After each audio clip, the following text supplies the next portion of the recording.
Welcome back, all. We got a fun-filled what day, Marcus?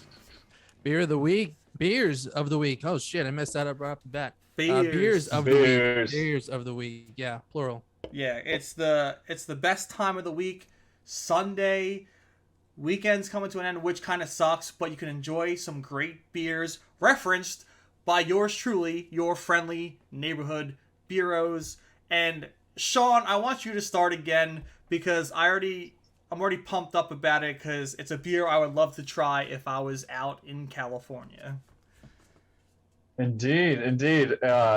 It wouldn't be me if I didn't bring on another New World Ales.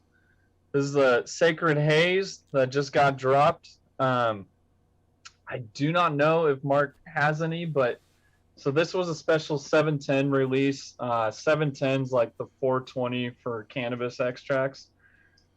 So Mark at New World Ales actually had some 4 packs that had terpenes, and the terpenes were, classic cannabis flavors. There was no CBD or anything in it. It was just like the aromatics. So there was like OG Kush, Runts, Blue Dream. There was a few others. So I don't know if any of those packs are still available, but they might be at newworldales.shop. But if those packs aren't, this is still a killer beer. It's a full spectrum hop resin hazy double IPA. It's a mouthful of a title, but it's fitting because it's a fucking tasteful beer. Yeah. And you said that perfectly, my man. You did. It was a Thanks, mouthful, dude. but you said it great. Yeah, and it's a 8%. It feels and drinks like a 6, like a 5 or 6%, but it's super tasty. Does it got that wheat smell going on? Because there's a Sweetwater Brewing Company. They do a lot of like 420 IPAs and whatnot, and that is potent. And I love the smell. I love the taste. It's very good. Does it have that smell to it? Yeah, this one, just because I think I've been drinking like the terpene packs, this one's just the straight beer. It isn't as aromatic as those, but this one still has it almost has like a classic, like a hop aroma, which is a little bit. I believe hops and bud are slightly related, like in the plant family. Right. But it has a very, classic IPA, mouthfeel, aromatics, and it's really light. It's not like the dirty IPAs that we were talking about with like the stuff last week or last time I was on. So it's Straight a very tree bark. yeah, exactly. Yeah, it's not too tree bark. It's maybe a nibble on a leaf. So That's good. it's pretty tasty. Yeah, that's What you guys got going on? that's right up my alley, man. I would love to try that. Marcus, what do you got over there, dude? Before we move on, just real quick, the artwork on that can is sick too, by the way. Yeah, man. We're big on artwork here. We love the different cans, the different styles. And that's Colchi, right? Dude, and It is. It's Colchi, right? Yeah. So I'm so horrible. So the artist on this was Shraven. Shraven, super dope guy. He does all the artwork for Bear Labs, which was one of the collaborators on this. So this is New World Ales collabing with Bear Labs, who actually made Colchi her own like cannabis rosin.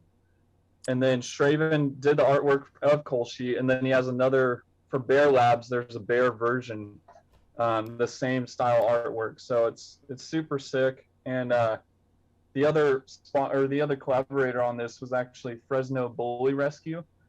So Wow. there was a donation, towards them that was involved with all this. There was some dog bandanas that were sold, and 100% of those profits, I believe, went to Fresno Bully Rescue. So it was a cool awesome. collaboration all the way around.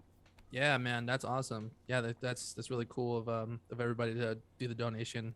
But yeah, like it looks like it sounds like it tastes really great. I'd love to try it. I mean, it's sold in my area too, so I have to just go buy it. I haven't got to try it soon.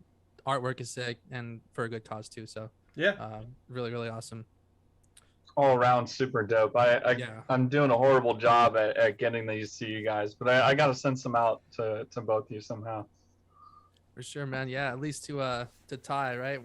In Ty's California address. Yeah, my California address. Ty's got a PO box out here. I got money on money. I got houses and apartments everywhere. So I mean, I'll fly out to my Cali spot, pick up my beers.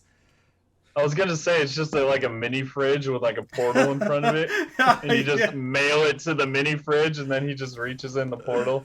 Rick and Morty type shit right there. One day, dude. Yeah. One day we will. Hopefully, I'm not too old. nuts. Hopefully, I can still drink at that time. Dude, seriously. Dude, stick it in the IV. Oh, dude, I know, right?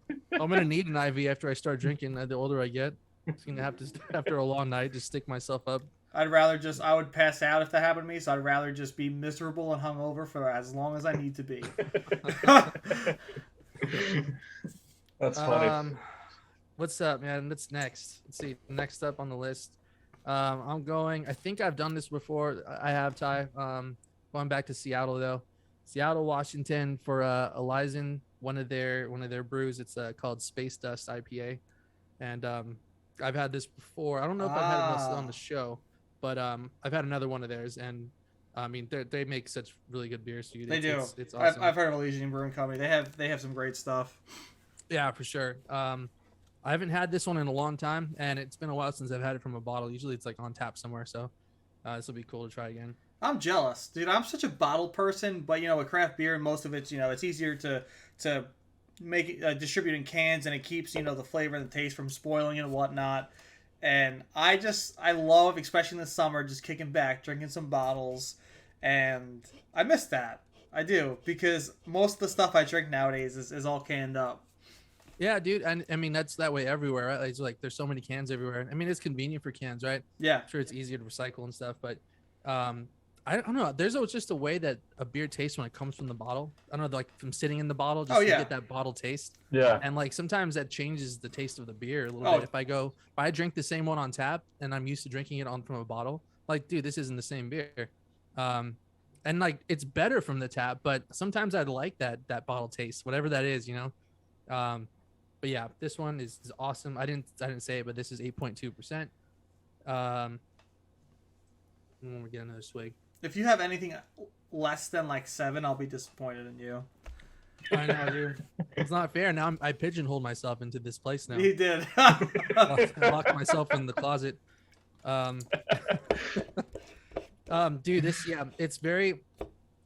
Initially, it's got a bit of a bite to it. It's not. I wouldn't say it's smooth. It's not a smooth beer. I think this is more of a punishment beer. But it's good though. I mean, I prefer that taste sometimes if I'm in the mood for it. Feel like I was in the mood for it now to talk about our next episode in Fantastic Four. So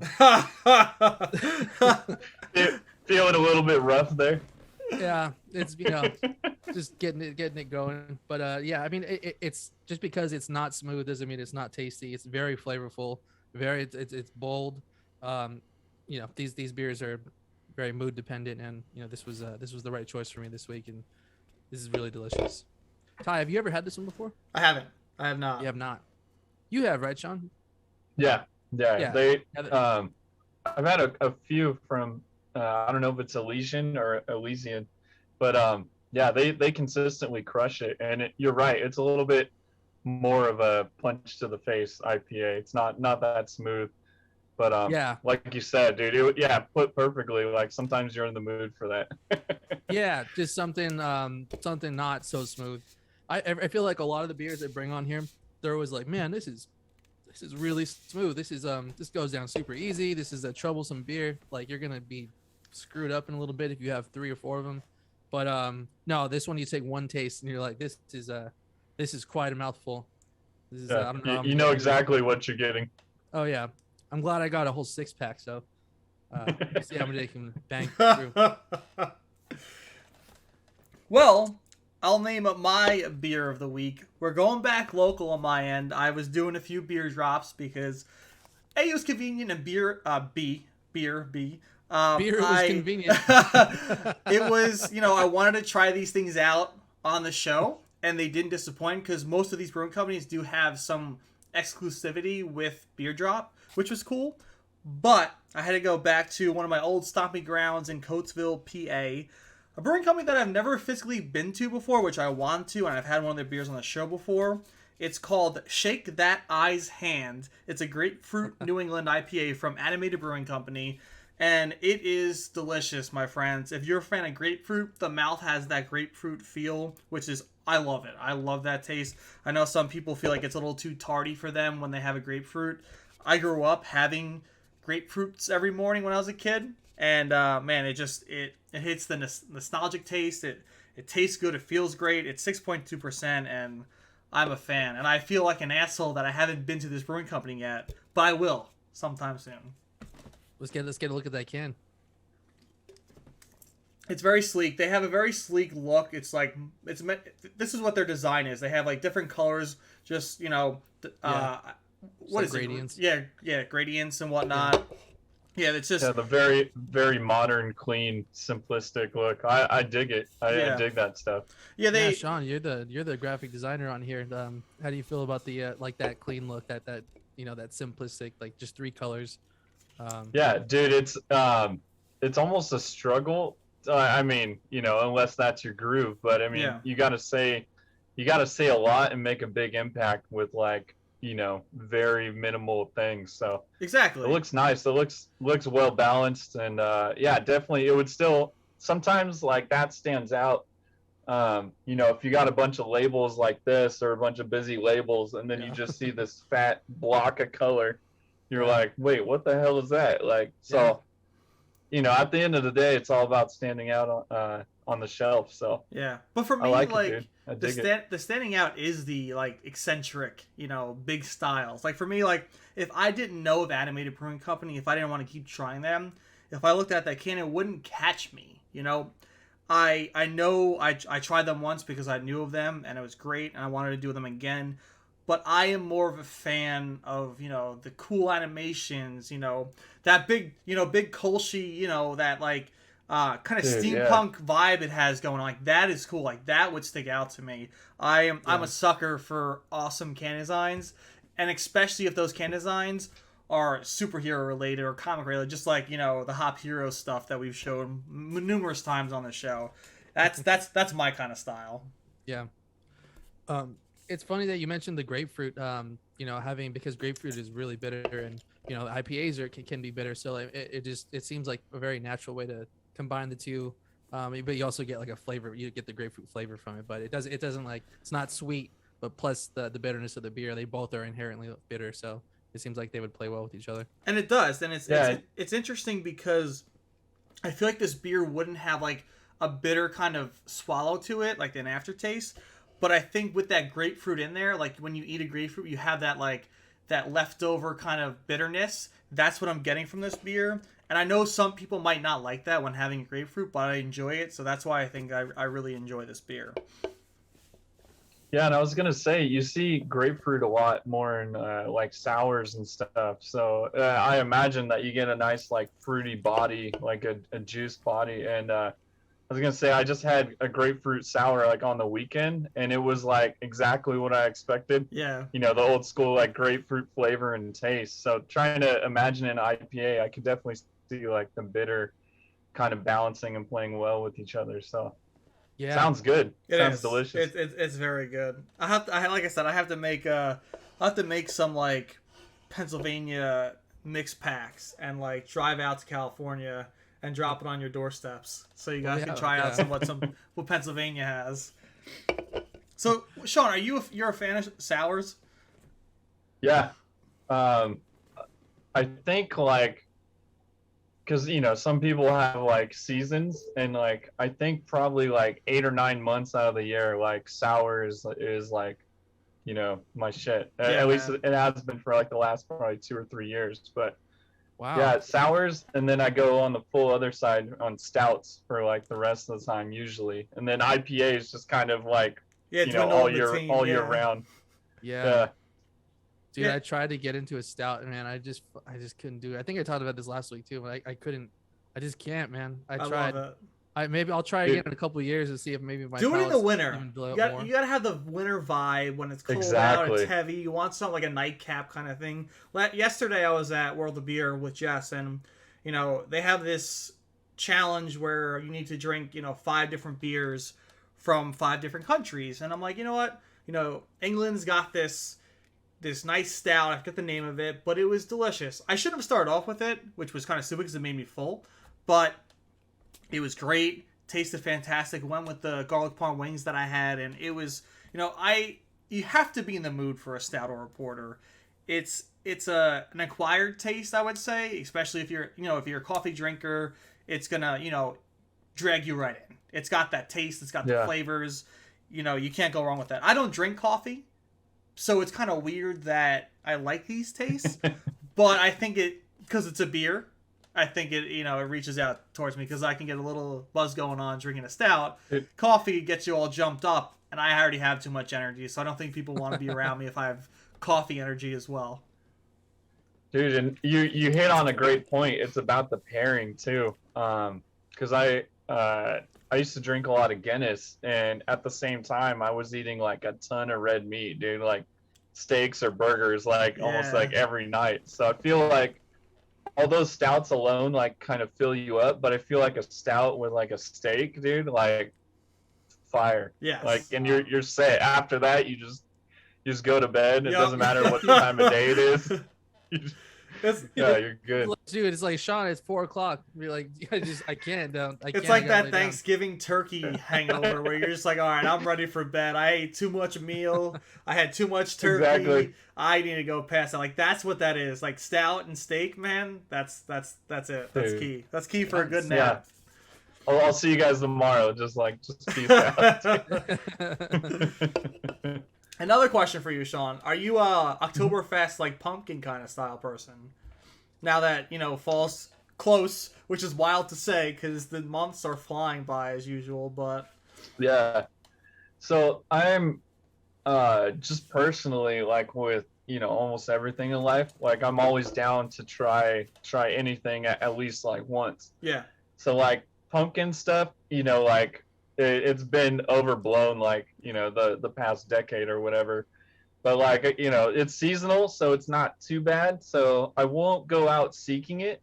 But if I see, like, a new brewery trying, like, a pumpkin ale or trying something like that, yeah, I'll pick it up.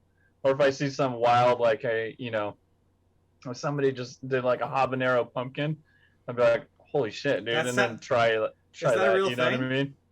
No, I have no idea. Because I'm all for that, man. Like, that would be right up my alley. Oh, see, yeah. So, like, like new stuff that jumps out, I'm down to try. But I'm not a pumpkin hater. Like, everybody likes what they like. Yeah. So. What about you, Marcus? I don't think we ever had this conversation. Are you a pumpkin? No, we haven't. Oktoberfest guy?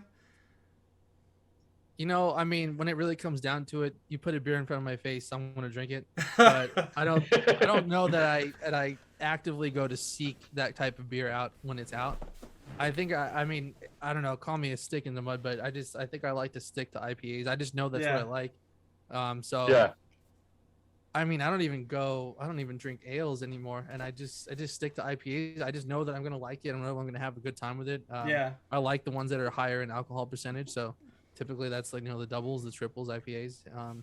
So I guess, I mean, if there was something cool, like Sean mentioned, like a spicy, like habanero, some weird cool pumpkin sort of thing, I would definitely try it. But yeah, like in terms of like Oktoberfest style, I don't think that's really up my alley. Yeah. Yeah, I am a sucker. I feel like a basic bitch when I'm having my pumpkin beers. And on Long Island, it's funny because in Pennsylvania they don't do this as often, but on Long Island when I go back and I have some pumpkin beers, the big thing is to put like cinnamon sugar on the rim while you're drinking your pumpkin beer, which it's good. Like it's tasty. I'd rather just drink the beer. I'm not gonna. I also won't push away the cinnamon sugar on the rim. I just feel more basic. But yeah, the fall is like my shit. I want the pumpkin. I want the Oktoberfest. Brooklyn. You put your Uggs on. Yes, they're Uggs on. I got the what's the Han jacket? Solo vest. No, but what's the brand? I forget the brand. I don't. Oh, I don't. I don't know. I'm blanking on the brand. Whatever, it doesn't even matter. But you It's know, too deep for me. Does it start with a P? Does it start with a P? no, I don't think it does. I can't remember. My basicness isn't showing, but I'm a little basic sometimes when it comes to the fall. But dude, nothing wrong with that, bro. Yeah. I got you. Nothing wrong. But Brooklyn makes a great, like, Brooklyn Brewing Company, they make a fantastic pumpkin beer. It's called Post Road Pumpkin Ale. It's my favorite thing to drink in the fall time. They sell it out here, which is fantastic. I can't wait for that to show up. And if I didn't have it as a beer of the week already in the past, I probably would bring it back. But maybe I'll bring it back for shits. I don't even know. It's a great beer to drink. Yeah. Dude, just because you said the cinnamon, what was it? Cinnamon and brown sugar Yeah, rim? cinnamon sugar, yeah. Yeah.